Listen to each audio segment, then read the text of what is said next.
Traffic rules test. Task: who should the driver of the white car give way to in the situation shown in the picture? Answer options. 1. The tram.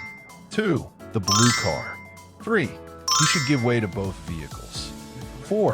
He will pass the intersection first.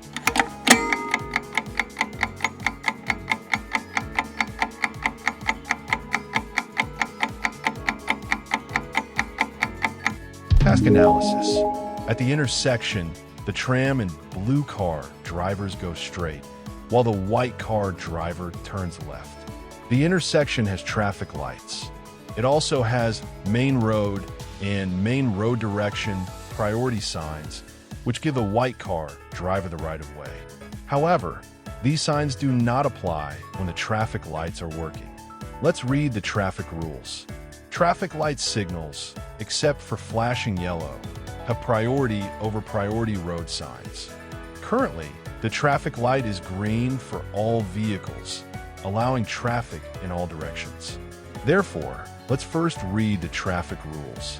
If a traffic controller signal or a green traffic light allows both trams and non-rail vehicles to move at the same time, the tram has the right of way regardless of its direction of travel. Thus, the tram will pass through the intersection first, and the driver of the white car must give way to it. He must also give way to the driver of the blue car. Let's read the traffic rule. When turning left or making a U-turn at a green light, the driver of a non-rail vehicle must give way to trams traveling in the same direction, as well as to vehicles traveling in the opposite direction straight ahead or turning right. Correct answer number 3. He should give way to both vehicles. Oh yeah!